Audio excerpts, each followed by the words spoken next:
Shine tech మీ ఇంటిని మరింత అందంగా మార్చాలనుకుంటున్నారా? స్పెషల్ అట్రాక్షన్ తో పాటు లివింగ్ కి perfect solution. UPVC windows and doors, Bontada group.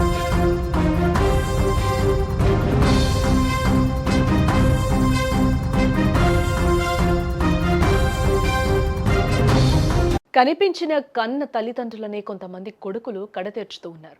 గోరుముద్దలు తినిపించిన చేతులను నరికి నదుల్లో పారేస్తున్నారు. రక్త సంబంధం అనే మాటకు అర్థమే లేకుండా పోతుంది. ఆస్తి కోసం, చిన్నపాటి గొడవల కోసం కనికరం లేకుండా ప్రాణాలు తీస్తూ ఉన్నారు. ఇలాంటి దారుణ ఘటన ఉత్తరప్రదేశ్లోని వెలుగులోకి వచ్చింది.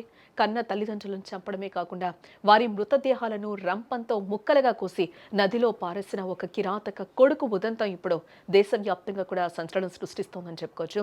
ఉత్తరప్రదేశ్లోని జౌన్పూర్ జిల్లా జఫ్రాబాద్ పోలీస్ స్టేషన్ పరిధిలోని అహ్మద్పూర్ గ్రామంలో ఈ దారుణం జరిగింది. ఒక రిటైర్డ్ రైల్వే ఉద్యోగి ఇంట్లో జరిగిన ఈ ఘటన ఆలస్యంగా వెలుగులోకి వచ్చి అందరినీ కూడా భయాందోళనకు గురి చేస్తూ ఉంది.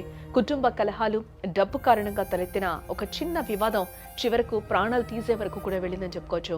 తల్లిదండ్రులను హత్య చేసిన కుమారుడు అంబేష్ వారి మృతదేహాలను రంపంతో ముక్కలుగా కోసి గోమతి నదిలో పడేసినట్లు కూడా పోలీసులు ఇప్పటికే గుర్తించారు. డబ్బు విషయంలో అంబేష్ కు తల్లిదండ్రులతో గొడవ కావడంతో అంబేష్ కోపంతో ఊగిపోయాడు. కోపంలో తల్లి బబితను రోకలతో కొట్టి చంపాడు. ఈ విషయాన్ని పోలీసులకు ఫిర్యాదు చేసేందుకు తండ్రి శ్యామ్ బహదూర్ ప్రయత్నించాడు.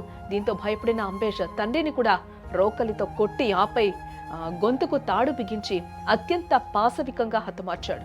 హత్య చేసిన తర్వాత సాక్ష్యాలను మాయం చేసేందుకు నిందితుడు సినిమా ఫక్కీలో ప్లాన్ చేశాడు. మృతదేహాలను రంపంతో ముక్కలుగా కోసి 6 ప్లాస్టిక్ సంచుల్లో నింపాడు. ఆ సంచులను తన కారులో తీసుకెళ్లి గోమతి నదిలో పడేశాడు. హత్యల అనంతరం నిందితుడు ఏం తెలియనట్లు నటించాడు. తోబుట్టువులు వచ్చి తల్లిదండ్రుల గురించి అడిగితే వారు బయటకు వెళ్లారని అబద్ధాలు చెప్పి తప్పుదోవ పట్టించాడు వారిని. ఆ తర్వాత తన ఫోన్ స్విచ్ ఆఫ్ చేసుకుని తను కూడా అదృశ్యమైపోయాడు. అయితే తల్లిదండ్రుల ఆచూకీ లభించకపోవడంతో అనుమానం వచ్చిన కుమార్తెలు పోలీసులనైతే ఆశ్రయించారు. పోలీసులు రంగంలోకి దిగి విచారణ చేపట్టగా తిరిగి ఇంటికి వచ్చిన అంబేష్ తన నేరాన్ని అంగీకరించాడు. పోలీసులు నిందితుడిని అరెస్టు చేసి విచారిస్తూ ఉన్నారు.